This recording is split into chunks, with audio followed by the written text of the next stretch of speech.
നമസ്കാരം. ഞങ്ങൾ രാവിലെ ഒരു സ്ഥലം വരെ പോവാണ്. ഞാൻ ദീപികയുണ്ട്, പിന്നെ കാശിയുണ്ട്. ട്രിപ്പ് ഒന്നുമല്ല, ഞങ്ങൾ പോകുന്നത് ഒരു 6 മാസം മുന്നേ ഞങ്ങളുടെ ലൈഫിൽ ഒരു ടഫ് ടൈംസ് ആയിരുന്നു. ഞങ്ങൾ കടന്നുപോയ കുറച്ച് ഒരു വല്ലാത്ത കുറച്ച് ദിവസങ്ങളുണ്ടായിരുന്നു, ഒരു 2 ആഴ്ച. അപ്പോൾ അതിൻ്റെ ഒരു ഫോളോ അപ്പ് വിസിറ്റായിട്ടാണ് ഇപ്പോൾ പോകുന്നത്. സംഭവം എന്ന് വെച്ചാൽ കാശിക്ക് ഒരു അസുഖം വന്നിരുന്നു. അത് ട്രീറ്റ് ചെയ്തത് ടൊറൻറ്റോയിലെ സിക്കിഡ്സ് ചിൽഡ്രൻസ് ഹോസ്പിറ്റലാണ്. അപ്പോൾ അവിടെ ആയിരുന്നു 2 ആഴ്ചത്തെ ട്രീറ്റ്മെൻറ്റ്. അത് കഴിഞ്ഞിട്ട് അതിന് വേണ്ടിയിട്ടുള്ളൊരു ഫോളോ അപ്പ് വിസിറ്റിനാണ് ഇപ്പോൾ രാവിലെ പോയിക്കൊണ്ടിരിക്കുന്നത്. ഞങ്ങൾ കഴിഞ്ഞ ജൂണിൽ ഞങ്ങളൊരു യൂറോപ്പ് ട്രിപ്പ് പോയായിരുന്നു, ഞാനും ദീപികയും കൂടെ മാത്രം. ഞങ്ങളുടെ വീഡിയോസൊക്കെ നിങ്ങൾ കണ്ടു കാണുമല്ലോ. അപ്പോൾ ആ ടൈമിൽ ഞങ്ങളുടെ ഒരാഴ്ചത്തെ ഒരു 7 ദിവസത്തെ ട്രിപ്പായിരുന്നു. അപ്പോൾ അതിൻ്റെ ഒരു 3-4 ദിവസം കഴിഞ്ഞപ്പോൾ അപ്പോൾ അന്ന് എൻ്റെ അമ്മ ഇവിടെ ഉള്ള സമയമായിരുന്നല്ലോ. അപ്പോൾ അമ്മയുണ്ടായിരുന്നു, കുട്ടികളെ ഇവിടെ ആക്കിയിട്ടാണ് ഞങ്ങൾ 2 പേരും മാത്രമായിട്ടുള്ള ട്രിപ്പാണ് ഞങ്ങൾ പോയത്. അപ്പോൾ അമ്മ ഞങ്ങളെ ഒന്ന് വിളിച്ചിട്ട് പറഞ്ഞു, എടാ കാശി ഇന്ന് പാർക്കിൽ പോയപ്പോൾ അന്ന് വീണു എന്ന് പറഞ്ഞു. ഇവിടെ അടുത്തുള്ള പാർക്കിൽ കളിക്കാൻ പോയപ്പോൾ വീണു. അതിനുശേഷം അവന് ഇച്ചിരി ഏന്തിയാണ് നടക്കുന്നതെന്ന് പറഞ്ഞു. ഓക്കെ, എന്നിട്ട് ഏന്തി നടക്കുന്നതെന്ന് പറഞ്ഞു. അപ്പോൾ ഞങ്ങൾ വിചാരിച്ചു ഇനി വീണേൻ്റെ എന്തെങ്കിലും ആയിരിക്കും, വീണേൻ്റെ കാലിന് എന്തെങ്കിലും, ചിലപ്പോൾ ഇനി എന്തെങ്കിലും കാല് കുഴതിരിയുമോ അങ്ങനെ എന്തെങ്കിലും മസിൽ കയറുമോ എന്തെങ്കിലും ചെയ്ത് കാണുമെന്ന് വിചാരിച്ചു. അതിന് സ്റ്റെപ്പ് കയറുന്നതൊക്കെ പിടിച്ചോണ്ടാണ് കയറുന്നത്. നല്ല ഓടിക്കയറിക്കൊണ്ടിരുന്ന ചെറുക്കനാണ്. അപ്പോൾ അവന് പിടിച്ചോണ്ടാണ് കയറുന്നതെന്നൊക്കെ അമ്മ പറയുന്നു. അപ്പോൾ ഞങ്ങൾ പറഞ്ഞാൽ ഞങ്ങളിപ്പോൾ എന്തായാലും വന്നിട്ട് ഇന്ന് ഡോക്ടറെ അടുത്ത് കാണിക്കാം. കാര്യം അമ്മയ്ക്ക് കൊണ്ടുപോകാനൊന്നും അറിയത്തില്ലല്ലോ. പിന്നെ വേറെ നമ്മുടെ അവിടെ താമസിക്കുന്ന ഒരു മേമി ഉണ്ടായിരുന്നു. അപ്പോൾ പുള്ളിക്കാരത്തി പറഞ്ഞു വലിയ കുഴപ്പമൊന്നുമില്ല, ഇച്ചിരി ഏന്തുണ്ട്, ചിലപ്പോൾ വീണേൻ്റെ ആയിരിക്കും, മസിലിൻ്റെ ആയിരിക്കും. അപ്പോൾ ഞങ്ങൾ 2 ദിവസം കഴിയുമ്പോൾ വരും. അപ്പോൾ ഞാൻ പറഞ്ഞത് ഞങ്ങൾ 2 ദിവസം മാറിയില്ലെങ്കിൽ നമ്മളൊന്ന് കൊണ്ട് കാണിക്കാമെന്ന് പറഞ്ഞു. അപ്പം ഞങ്ങൾ അന്ന് തന്നെ വന്ന് നോക്കിയപ്പോൾ ഇവനിങ്ങനെ കാലിങ്ങനെ വലിച്ചിങ്ങനെ നടക്കുന്നത്. അപ്പം അവൻ കാല് വലിച്ചാണ് നടക്കുന്നത്. അപ്പം ഞങ്ങൾക്ക് എന്തോ സംഭവം മനസ്സിലാവുന്നില്ല. അപ്പം എനിക്ക് തോന്നി ഇവൻ ഇനിയും പേടിച്ചിട്ടാണോ, അതായത് നമ്മളില്ലായിരുന്നപ്പോഴല്ലേ അവൻ വീണ, അപ്പം അതിൻ്റെ പേടി കാരണമാണോ എന്ന് എനിക്കൊരു ഡൗട്ട്. കാരണം എനിക്കൊരു ഉറപ്പുണ്ടായിരുന്നു, അമ്മ ഭയങ്കരമായിട്ട് പിള്ളേരെ നല്ലപോലെ ശ്രദ്ധിക്കും, അമ്മ ഇങ്ങനെ പുറേനെ നടക്കും. അപ്പം വലിയ വീഴ്ചയൊന്നും ആയിരിക്കില്ല എന്നെനിക്ക് ഉറപ്പായിരുന്നു, മുറിവൊന്നുമില്ല. അപ്പം പിന്നെന്താ ഇവനിങ്ങനെ ഇങ്ങനെ വലിച്ചാണ് നടക്കുക, കാലിങ്ങനെ വലിച്ച് അതേപോലെ സ്റ്റെപ്പെല്ലാം പിടിച്ചാണ് കയറുന്നത്. അപ്പം എന്തായാലും ഇതെന്തോന്ന് അറിയാത്തതുകൊണ്ട് ഞങ്ങൾ വന്ന ഉടനെ തന്നെ അവനെ വാക്കിന് കൊണ്ടുപോയി. പിന്നെ അത് കഴിഞ്ഞിട്ട് അപ്പോൾ അവർ നോക്കിയപ്പോഴും എക്സ്റേ ഒക്കെ എടുത്ത് നോക്കിയിട്ട് പറഞ്ഞു കുഴപ്പമൊന്നും തോന്നുന്നില്ല, ചെറിയ എന്തോ സോഫ്റ്റ് ടിഷ്യൂ ഇഞ്ചുറി അങ്ങനെയാണെന്ന് തോന്നുന്നു എന്ന് പറഞ്ഞു. എന്നിട്ടും മാറുന്നില്ല. അവൻ അടുത്ത ദിവസം ഇങ്ങനെ തന്നെ നടക്കുന്നു. പിന്നെ ഞങ്ങൾ ഫാമിലി ഡോക്ടറിനെ കൊണ്ട് കാണിച്ചു. ഫാമിലി ഡോക്ടറും ഇതേപോലെ തന്നെ എക്സ്റേക്ക് കുറിച്ച് തന്നു. അപ്പം ഇതിനൊരു മാറ്റമില്ല, ഒട്ടും തന്നെ മാറ്റമില്ല. അവൻ ഇങ്ങനെ തന്നെ നടക്കുന്നത്, എപ്പോഴും പിടിച്ചാണ് നടക്കുന്നത്. അവന് എണ്ണിക്കുമ്പോഴും ഒരു ബുദ്ധിമുട്ട് കാണിക്കുന്നു. അപ്പം ഈ ചേട്ടനും അമ്മയും പറയുന്നുണ്ട് എന്നാൽ നമുക്ക് വേറെ ഹോസ്പിറ്റലിൽ കൊണ്ടുപോകാം. അപ്പം ഞാൻ പറഞ്ഞു ആയിരിക്കില്ല, ചിലപ്പം പിന്നെ ഇതെന്താ പറയുക സോഫ്റ്റ് ടിഷ്യൂ ഇഞ്ചുറി ആണെന്ന് അവർ പറഞ്ഞല്ലോ, അവൻ പേടിച്ചിട്ടായിരിക്കും എന്നൊക്കെ ഞാൻ ഇവരെ സമാധാനിപ്പിക്കുന്നുണ്ട്. എന്നിട്ട് പിന്നെ നമ്മൾ പിന്നെ അത് കഴിഞ്ഞിട്ട് ഹാമിൽട്ടണിലെ മറ്റേ മാക്മാസ്റ്ററിൽ കൊണ്ടുപോയി, പിള്ളേരുടെ ഹോസ്പിറ്റലുണ്ട്, അവിടെ കൊണ്ടുപോയിട്ട് അവിടെ വെച്ച് തന്നെ എക്സ്റേ എടുത്തു. അവരെല്ലാം നോക്കി, നല്ല ഡോക്ടേഴ്സൊക്കെയാണ് ശരിക്കും പറഞ്ഞു. അവിടെ അവർ നോക്കിയിട്ടും പറഞ്ഞു ഇത് കണ്ടിട്ട് സോഫ്റ്റ് ടിഷ്യൂ ഇഞ്ചുറി തന്നെ. പിന്നെ അവരൊത്തിരി കാര്യങ്ങളൊക്കെ ചോദിച്ചു. അപ്പം ഞങ്ങൾ പറഞ്ഞു ഇങ്ങനെ എൻ്റെ ഒരു തോന്നൽ, വേറൊന്നും ഞങ്ങൾക്ക് മനസ്സിലാവുന്നില്ല, ഇതിനി പേടിച്ചിട്ടാണോ എന്നാണ് ഞാനും ചിന്തിക്കുന്നത്. അവരും പറഞ്ഞു ചിലപ്പോൾ അതായിരിക്കും, അവന് ഷോക്കായിരിക്കും എന്നൊക്കെ പറഞ്ഞു. അപ്പം ഞാൻ അവനെ സ്കൂളിൽ വിട്ടു. അപ്പം ഞാൻ വിചാരിച്ചു ഇനി സ്കൂളിൽ പോയി നോക്കട്ടെ, ചിലപ്പോൾ അവനെ അതങ്ങ് മറക്കുമായിരിക്കും, ആ പേടി അങ്ങ് മാറട്ടെ എന്ന് വിചാരിച്ച് സ്കൂളിൽ വിട്ടു. അത് കഴിഞ്ഞപ്പോഴാണ് അതിൻ്റെ അടുത്ത ദിവസം രാവിലെ സ്കൂൾ പ്രിൻസിപ്പളെ വിളിച്ചിട്ട് അവർ ഭയങ്കരമായിട്ട് കൺസേൺഡ്. അവർ പറയുന്നു ഇവന് ഹീസ് നോട്ട് നോർമൽ, എന്തോ കാര്യമായിട്ട് പ്രശ്നമുണ്ട്. കാരണം അവന് വീണ് പിന്നെ അതേപോലെ കൈയും കാലും എല്ലാം വിറയ്ക്കുന്നു എന്നൊക്കെ പറഞ്ഞു.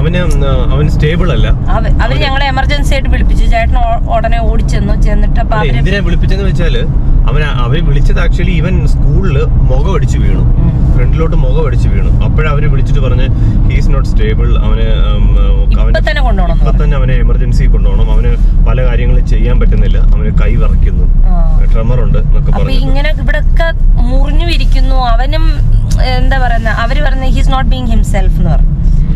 അപ്പൊ ഞങ്ങൾക്ക് അപ്പൊ തന്നെ ഞങ്ങൾ സിക്കിഡ്സിൽ കൊണ്ടുപോയി. കാരണം എനിക്ക്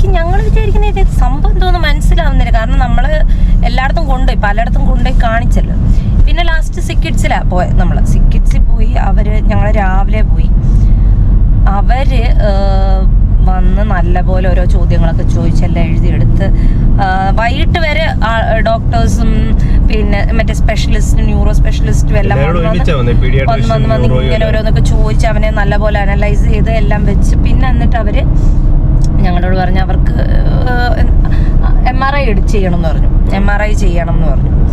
MRI വേറെ എങ്ങും ചെയ്തില്ലായിരുന്നു എന്ന് ഓർക്കണം. സിക്കിഡ്സിൽ മാത്രം അവർ പറഞ്ഞു MRI ചെയ്യണം എന്ന് പറഞ്ഞു. MRI ചെയ്ത് ഞങ്ങൾ അവിടെ ഇങ്ങനെ ഇരിക്കുക. അപ്പോൾ എന്നിട്ട് അവർ വന്ന് വെച്ച് പറഞ്ഞു MRIയുടെ റിസൾട്ട് വന്നു, അവനൊരു ഇങ്ങനെ ഡയഗ്നോസിസ് ചെയ്തിട്ടുണ്ട്, GBS എന്ന് പറഞ്ഞ അസുഖമാണെന്ന് പറഞ്ഞു. അപ്പം ഞങ്ങൾ ചോദിച്ചു, ഞങ്ങൾ കേട്ടിട്ട് കൂടിയില്ല. എന്നിട്ട് അതിന്റെ അപ്പൊ ഞങ്ങൾ കേട്ടിട്ടില്ല എന്തോന്നൊക്കെ ചോദിച്ചു. അപ്പൊ അത് കേട്ട് സത്യം പറഞ്ഞ അങ്ങനെ പേര് കേട്ടപ്പോ തന്നെ അവര് പറയുന്ന എക്സ്പ്രഷനും കാര്യങ്ങളും എല്ലാം കേട്ടപ്പോൾ കാരണം ഇവിടെ ഭയങ്കര സ്ട്രെയിറ്റ് ഫോർവേഡാ. അപ്പോൾ അവര് പറഞ്ഞു, അപ്പൊ ഞാൻ ഇതെന്താന്ന് വെച്ചാൽ ഒരു ന്യൂറോ ഡിസോർഡർ ആണ് ഇത്. വന്നു കഴിഞ്ഞാൽ ഇതിങ്ങനെ സ്പ്രെഡ് ആയി കഴിഞ്ഞാൽ ഫുൾ പാരാലിസിസ് വരും, കഴുത്ത് വരെ പാരലൈസ് ആവാം. അപ്പൊ ഞാൻ ചോദിച്ചു ഇതിന്റെ ലൈക്ക് എന്താണ് ഏറ്റവും വേഴ്സ്റ്റ് കേസ് സിനാരിയോ എന്താന്ന് ചോദിച്ചു. പറഞ്ഞു വേഴ്സ്റ്റ് കേസ് സിനാരിയോ എന്ന് വെച്ച് വേഴ്സ്റ്റ് കേസ് തന്നെയാണ്. മീൻ അപ്പോൾ ലൈക്ക് വെരി ഓബ്വിയസ് ആയിട്ടുള്ള രീതിയിൽ അവർ പറഞ്ഞു. ഞങ്ങൾ രണ്ടും തകർന്നു പോയി. കാരണം നമ്മളിതൊന്നും സ്വപ്നത്തിൽ പോലും ചിന്തിക്കുന്നില്ല എന്നുള്ളതാണ്. അപ്പോൾ പിന്നെ എന്ത് ചെയ്യണമെന്ന് അറിയത്തില്ല. ഞങ്ങൾ രണ്ടുപേരുന്ന് കരച്ചിൽ. കാരണം ഇവര് പറയുന്നത് ഇതിൽ ലക്ഷത്തിൽ ഒരാൾക്ക് വരുന്ന അസുഖം വളരെ റെയർ ആയിട്ടുള്ളൊരു അസുഖമാണ്. അപ്പൊ നമ്മൾ ചിന്തിക്കുന്നത് നമ്മുടെ കുഞ്ഞിന് ഇത് എങ്ങനെ വന്നു, കാരണം ഇത് എങ്ങനെ വരുന്നതെന്നൊന്നും അറിയത്തില്ലെന്ന് പറഞ്ഞു. റിയൽ റീസൺ അറിയത്തില്ല. നോർമലി ഇത് വരുന്നത് എപ്പോഴെങ്കിലും എന്തെങ്കിലും ഒരു വൈറൽ ഇൻഫെക്ഷൻ അല്ലെങ്കിൽ ഒരു ബാക്ടീരിയൽ വാക്സിനേഷൻ അല്ലെങ്കിൽ ചിലപ്പോൾ വാക്സിനേഷൻ ചെയ്ത് കഴിഞ്ഞിട്ടൊക്കെ അങ്ങനെ എന്തെങ്കിലും ഒരു ബാക്ടീരിയൽ ഇൻഫെക്ഷൻ, വൈറൽ ഇൻഫെക്ഷൻ അല്ലെങ്കിൽ വാക്സിനേഷൻ ഒക്കെ ചെയ്ത് കഴിഞ്ഞതിന് ഒരു കോൺസിക്വൻസ് ആയിട്ടായിരിക്കും നോർമലി ഇത് വരുന്നത്. പക്ഷെ അവർക്കും ഇതിന്റെ റിയൽ റീസൺ അറിയത്തില്ല. അപ്പൊ ഇതാണ് അവർ പറഞ്ഞത്, ഇത് ലക്ഷത്തിൽ ഒരാൾക്ക് മാത്രം വരുന്ന അസുഖമാണെന്ന് പറഞ്ഞത്. ഇത് അപ്പോൾ തന്നെ ഞങ്ങള് ഗൂഗിൾ നോക്കി, ChatGPT ഒക്കെ നോക്കി കഴിഞ്ഞപ്പോൾ തന്നെ ഇതിന് ഫേസ്ബുക്കിലൊക്കെ ഒത്തിരി ഗ്രൂപ്പ് ഒക്കെ ഉണ്ട്. ഒത്തിരി പേർക്കൊക്കെ നമ്മൾ കേട്ടിട്ടുണ്ടല്ലോ ചിലപ്പോഴൊക്കെ ചിലര് പെട്ടെന്ന് തളർന്നു പോയി എന്നൊക്കെ പറയുന്നത്. അപ്പൊ ചിലർക്ക് അങ്ങനെ അസുഖം അത് ഈ അസുഖമാണ്. ഇപ്പൊ ഞാൻ പിന്നെ ഇത് കഴിഞ്ഞ് കുറച്ച് പേരോടൊക്കെ സംസാരിച്ചപ്പോഴൊക്കെ ഇവിടെ നമ്മുടെ ഒരു ഫ്രണ്ട് ഉണ്ട് അൽഫോൻസ് പറഞ്ഞില്ലേ, അവർക്ക് ഹോസ്പിറ്റലിൽ ഇതുപോലെ. അപ്പോ അന്നല്ല, ഞങ്ങൾ കുറച്ച് ദിവസം കഴിഞ്ഞ് സംസാരിച്ചപ്പോഴാട്ടോ. അപ്പം ഞങ്ങളുടെ ഒരു ഫ്രണ്ടിന് അൽഫോൻസ് എന്ന് പറഞ്ഞു. അപ്പൊ പുള്ളിക്കാരി പറഞ്ഞു ഇതേ സെയിം കേസ് ഒരു സ്ത്രീക്ക് ഇതുപോലെ വന്നു. അവരിതേപോലെ US കറങ്ങാൻ എന്തോ പോയിട്ട് അവർക്ക് എന്തോ കാലയിലൊക്കെ ഒരു ടിങ്ക്ലിങ് സെൻസേഷൻ പോലെ തോന്നി, എന്തോ ഒരു ബുദ്ധിമുട്ട്, അവരുടെ ദേഹം മുഴുവൻ തളരുന്ന പോലൊക്കെ തോന്നി. അവര് പെട്ടെന്ന് കാനഡയിലോട്ട് വന്നു. കാരണം US-ലാവുമ്പോൾ കയ്യിൽ നിന്ന് പൈസ ഇടണം എന്ന് വെച്ചിട്ട് അവർ കനേഡിയൻ സിറ്റിസൺ. അപ്പോൾ അവർ ഇങ്ങോട്ടൊന്നും കാനഡയിലോട്ട് കാനഡയിലോട്ട് ലാൻഡ് ചെയ്തപ്പോൾ ഉടനെ തന്നെ ദേഹം മുഴുവൻ പാരലൈസ് ആയി. പിന്നെ അവരെ മറ്റേ കണ്ണ് മാത്രമേ അനങ്ങുന്നുള്ളൂ. പിന്നെ അവരെ ഈ ഹെലികോപ്റ്റർ കൊണ്ടുവന്ന് പറയുന്നത് എയർലിഫ്റ്റ് ചെയ്ത് കൊണ്ടുപോയി. എയർലിഫ്റ്റ് ചെയ്ത് ഹോസ്പിറ്റലിൽ കൊണ്ടുപോയി. പിന്നെ അവിടെ ട്രീറ്റ് ചെയ്ത് 1 മാസം എന്തോ കഴിഞ്ഞ് അവർ ശരിയായേ. അപ്പം ഇത് ഇങ്ങനത്തെ സിറ്റുവേഷൻസ് ഒക്കെ വരുന്ന ഒരു അസുഖമാണ് ഇത്. കുഞ്ഞുങ്ങളിൽ കുറവാണ് വരുന്നത് സത്യം പറഞ്ഞ. അപ്പൊ ഞങ്ങളുടെ കാശിക്ക് ഇത് എങ്ങനെ വന്നു എന്നൊന്നും ഞങ്ങൾക്ക് അറിഞ്ഞുകൂടാ. ഇത് ആക്ച്വലി റിക്കവറബിൾ ആണ്, പക്ഷെ സമയമെടുക്കും ചിലർക്ക്. അതുമല്ല പെട്ടെന്ന് പകരുന്ന, അപ്പം കറക്റ്റ് ടൈമിന് കണ്ടുപിടിച്ചില്ലെങ്കിൽ പടരുന്നതാ. അപ്പൊ പടരുന്നതാ. അപ്പോ കറക്റ്റ് ടൈമിന് ഇത് കണ്ടുപിടിച്ചില്ലെങ്കിൽ പ്രശ്നമാണ്. അപ്പം പറഞ്ഞു വന്ന അപ്പം അവരപ്പം ഞങ്ങൾ ചോദിച്ചത് ഇവനെ ശരിയാക്കാൻ പറ്റുമോ എന്നൊക്കെ ചോദിച്ചപ്പോൾ അവർ പറഞ്ഞു ഞങ്ങൾ ട്രൈ ചെയ്യാം, ഞങ്ങളുടെ മാക്സിമം ട്രൈ ചെയ്യാം, നിങ്ങൾ കറക്റ്റ് ടൈമിലാണ് എന്തായാലും വന്നത്, നമുക്ക് നോക്കാന്ന് പറഞ്ഞു. എന്നിട്ട് ട്രീറ്റ്മെന്റ് എന്ന് പറഞ്ഞാൽ ഇത് എന്താ പറയുന്നത് സ്പ്രെഡ് ആകാതിരിക്കാനുള്ള ട്രീറ്റ്മെന്റ് ആണ് അവർ തരുന്നത്. അപ്പൊ അവനെവിടെ അഡ്മിറ്റ് ആക്കി.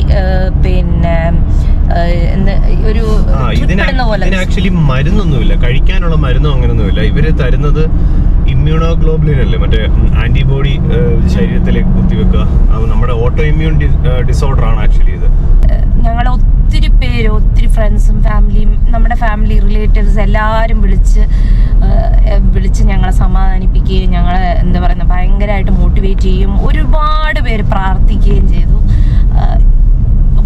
എല്ലാവരും വിളിച്ചു അവൻ നല്ല കുഞ്ഞാ, അവന് വേണ്ടി ഞങ്ങൾ പ്രാർത്ഥിച്ചിട്ടുണ്ട്, നേർച്ച നടത്തിയിട്ടുണ്ടെന്നൊക്കെ പറഞ്ഞ് ഒത്തിരി പേര് നമ്മളെ നമുക്ക് വേണ്ടി പ്രാർത്ഥിച്ചു. അത് കഴിഞ്ഞിട്ട് നമ്മൾ ഒരാഴ്ച സീക്രട്സിൽ കിടന്നതിന് ശേഷം പക്ഷെ അവരവിടുന്ന് വിടത്തില്ലായിരുന്നു കംപ്ലീറ്റ് ആയിട്ട് പോകാൻ. ഞാൻ തന്നെ പറഞ്ഞു അവനും വീട്ടിൽ പോകണം.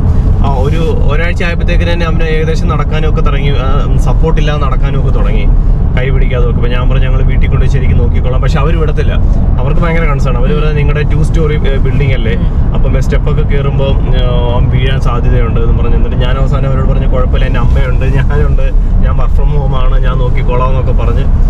എന്നിട്ട് പക്ഷെ അവര് എന്നിട്ട് അടുത്തൊരു സ്റ്റെപ്പ് എന്ന് പറയുന്നത് റീഹാബിലിറ്റേഷൻ ആണ്. അപ്പോൾ ഇവിടെ കിഡ്സിന് വേണ്ടി മാത്രമുള്ള റീഹാബിലിറ്റേഷൻ സെന്റർ ഉണ്ട്, ഹോളൻഡ് ആൻഡ് ബ്ലോർ വ്യൂ എന്ന് പറഞ്ഞ റീഹാബിലിറ്റേഷൻ സെന്റർ ഉണ്ട്. അതും ടൊറന്റോ ഡൗൺ ടൗണിൽ തന്നെയാണ്. അപ്പോൾ അവർ അങ്ങോട്ട് റെഫർ ചെയ്തു. അവിടെ കിട്ടാൻ ഒരു 2 ആഴ്ച എടുത്തു. എന്നിട്ട് പിന്നെ അവിടെ പോയിട്ട് ഞാനും കാശിയും കൂടെ പോയി. ഞാൻ അവിടെ ഇരുന്ന് ജോലിയൊക്കെ ചെയ്തു. അവനെ റീഹാബിലിറ്റേഷന് വേണ്ടിയിട്ട് ഒരാഴ്ച അവിടെ കൊണ്ടുപോയി. അപ്പോൾ അവിടെ വെച്ച് തന്നെ നല്ല ഇമ്പ്രൂവ്മെന്റ്. അവിടെ വെച്ച് തന്നെ അവൻ ഓടാൻ തുടങ്ങി. ഹോസ്പിറ്റലെല്ലാം അവന് ശരിക്കും പറഞ്ഞ കല്യാണിയും പൂനൂനെയും ഒക്കെ കണ്ടപ്പോ തന്നെ പകുതി ജീവൻ വീണു. അവൻ ഭയങ്കര ഹാപ്പിയായി അവരെ കണ്ടപ്പോ. അപ്പോഴേ അവൻ ഇച്ചിരി ഓടാനും ഒക്കെ തുടങ്ങി. പെട്ടെന്ന് അവന് റിക്കവറിയും നടന്നു അല്ലേ. പിന്നെ നമ്മുടെ ഈ കാനഡയിലെ മെഡിക്കൽ സിസ്റ്റത്തിന് ഒത്തിരി പാളിച്ചകളുണ്ട്. നമ്മള് ഡൗൺ ടൗൺ എത്തി. ബിൽഡിംഗ് ഒക്കെ കണ്ടപ്പോഴത്തേക്ക് ഭയങ്കര ആവേശം. അപ്പോൾ നമ്മൾ ഞാൻ പറഞ്ഞത് നമ്മുടെ കാനഡയിലെ ഈ മെഡിക്കൽ സിസ്റ്റത്തിന് ഒത്തിരി പാളിച്ചകളുണ്ടെങ്കിലും, ഉദാഹരണത്തിന് ഇപ്പോൾ സ്പെഷ്യലിസ്റ്റിൻ്റെ അപ്പോയിൻമെൻ്റ് ഒക്കെ കിട്ടണമെങ്കിൽ ഒത്തിരി മാസങ്ങളൊക്കെ എടുക്കും. പക്ഷേ ഇതുപോലത്തെ ഒരു ലൈഫ് ത്രെറ്റനിങ് സിറ്റുവേഷനൊക്കെ വരുമ്പോഴാണ്, ക്രിട്ടിക്കൽ സിറ്റുവേഷനൊക്കെ വരുമ്പോഴാണ് ഇവിടുത്തെ ഒരു ഫ്രീ മെഡിക്കൽ സിസ്റ്റം കൊണ്ട് നമുക്കൊരു ഉപകാരപ്പെടുന്നത്. അപ്പോൾ എന്താ പറയുക, നമ്മുടെ ഒരു ഫ്രണ്ടിൻ്റെ ഒരു മോൻ ഇതുപോലെ പണ്ട് ക്യാൻസറൊക്കെ വന്ന് ഇവിടെ സിക്കിഡ്സ് ട്രീറ്റ് ചെയ്തിട്ട് പാർക്കിംഗ് ഫീസ്, ഇമ്പോർട്ടൻസിൻ്റെ കാപ്പി കുടിക്കുന്ന കാശ് അല്ലാതെ 5 പൈസ ചിലവായില്ല അവർക്ക്. അപ്പോൾ അതേപോലെ ഇപ്പം ഇതുപോലെ ഈ ഇമ്മ്യൂണോഗ്ലോബുലിനല്ലേ ഇവന് കുത്തിവെച്ചത്, അതിൻ്റെ ആ ഒരു മരുന്നിനെ നാട്ടിൽ ഞാൻ നോക്കിയപ്പോൾ അന്ന് ലക്ഷങ്ങളൊക്കെ വരും. അപ്പോൾ ചിലർക്ക് ചിലപ്പം 3-4 രൂപയ്ക്ക് ചിലപ്പോൾ കുത്തേണ്ടി വരുമായിരിക്കും. അപ്പോൾ അത് വെച്ചൊക്കെ നോക്കുമ്പോൾ നമുക്കിവിടെ എന്തായാലും ഇവിടുത്തെ സിസ്റ്റത്തിൻ്റെ ഒരു ഗുണം കൊണ്ട് എന്തായാലും നമുക്ക് കയ്യിൽ നിന്ന് പൈസ അധികം ചിലവാകാതെ അവനെ നല്ല രീതിയിൽ നമുക്ക് തിരിച്ചു കിട്ടി. അപ്പോൾ പിന്നെ എന്തെങ്കിലും നമുക്ക് കുട്ടികൾക്ക് എന്തെങ്കിലും ഒരു സീരിയസ് ആയിട്ടൊരു ഇഷ്യൂ എല്ലാം തോന്നിക്കഴിഞ്ഞാൽ അപ്പം തന്നെ സിക്കിഡ്സിൽ കൊണ്ടുവരുന്നതാണ് നല്ലത്. കാര്യം ഇവിടെ വന്നു കഴിഞ്ഞാൽ ഒരു രക്ഷപ്പെട്ടു എന്ന് തന്നെ പറയാം. കാര്യം ഇവിടെ എല്ലാ നല്ല സ്പെഷ്യലിസ്റ്റുകളും ഉണ്ട്, അവർ ബാക്കിയെല്ലാം ടേക്ക് കെയർ ചെയ്തോളും. അപ്പോൾ അതായിരുന്നു ഞങ്ങളുടെ ഒരു ജൂൺ എൻഡില് കറക്റ്റ് നമ്മൾ യൂറോപ്പിൽ നിന്ന് പോയിട്ട് വന്നപ്പോൾ പുതിയ ജോലിക്ക് ഞാൻ കയറുന്നതിന് മുന്നേ. അപ്പം എനിക്ക് നല്ല കറക്റ്റ് 2-3 ആഴ്ചത്തെ ഞങ്ങളുടെ ഒരു ടഫ് ടൈംസ് എന്ന് പറയുന്നത് എനിക്ക് തോന്നുന്നു എന്റെ ജീവിതത്തിൽ തന്നെ ഏറ്റവും മോശം ഒരു സമയമായിരുന്നു അത്. ഭയങ്കര പ്രയാസമായിരുന്നു. ബട്ട് എല്ലാവർക്കും താങ്ക് യു. അവരോട് നേരിട്ടും താങ്ക് യു പറഞ്ഞു. സബ്സ്ക്രൈബേഴ്സിനോടൊക്കെ ഇത് പറയാൻ ലേറ്റ് ആയി പോയി. പറയാൻ കാര്യം ഇപ്പൊ ഇത് എല്ലാം മാറി ഇത്ര നാൾ കഴിഞ്ഞ് ഇപ്പൊ പറയാനുള്ളൊരു കാര്യം തന്നെ ഒരു അവയർനെസ്സിനാണ്. കാരണം ഇത് ഭയങ്കര റയറാണ്. ഇപ്പൊ ഞാനിത് പിന്നെ പറഞ്ഞിട്ട് ആർക്കും അറിയത്തില്ല.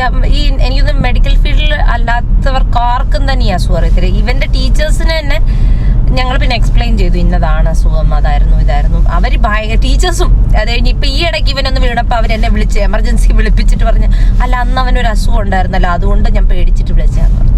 പക്ഷെ അത് പിന്നെ അങ്ങനെ വരത്തില്ലെന്ന് ഡോക്ടർ പറഞ്ഞായിരുന്നു. പക്ഷെ അല്ല ഞങ്ങളിതിപ്പോൾ ഈ വീഡിയോ ചെയ്യുന്നത് ഒരു അവയർനെസ്സിനാണ്. ഇപ്പം ഈ പിള്ളേരിപ്പോൾ കുഞ്ഞുങ്ങൾക്ക് അങ്ങനെ പറയാൻ അറിയത്തില്ലല്ലോ, കാലിൽ അങ്ങനെ ടിംഗ്ലിങ് സെൻസേഷൻ അങ്ങനെയൊന്നും പറയാനൊന്നും അറിയത്തില്ലല്ലോ. ഇങ്ങനെ കാല് വലിച്ച് ഫ്രണ്ടിലോട്ടൊക്കെ നടക്കുക, അങ്ങനത്തെ ഒക്കെ ഒരു ബുദ്ധിമുട്ട്. പിന്നെ ഡോക്ടർ ചോദിച്ചതിന് മുന്നേ ഇവൻ എന്തെങ്കിലും വൈറൽ ഇൻഫെക്ഷൻ വന്നായിരുന്നോന്നായിരുന്നു. ഇവനൊരു വയറിളക്കം ചെറുതായിട്ട് ഒരു ദിവസം വന്നു, അത്രേ ഉള്ളൂ. അപ്പൊ ഇങ്ങനെ ഒരു സംശയം വരുവാണെങ്കിൽ ഇവിടാണ് കാനഡയിലാണെങ്കിൽ സിക്കിഡ് അതുപോലെ പോകുന്നതായിരിക്കും നല്ലത്. വേറെ എന്തോ ഉള്ള ഇതിനെ റിലേറ്റഡ് ആയിട്ട് എന്തെങ്കിലും, ഞങ്ങളങ്ങനെ എക്സ്പേർട്ടൊന്നും അല്ല, എന്നാലും എന്തെങ്കിലും ആർക്കെങ്കിലും വല്ലതും ചോദിക്കാനോ എന്തെങ്കിലും ഉണ്ടെങ്കിൽ കോണ്ടാക്ട് ചെയ്യാം ഞങ്ങളെ. കാശി കാണിക്കാം. കാശി ഹായ് പറഞ്ഞ. കാശി ഹലോ. കാശി എവിടെ പോവാ? ഡോക്ടർ. ഓക്കേ. അപ്പോ ഓക്കെ, ഇത്രയല്ലേ ഉള്ളൂ.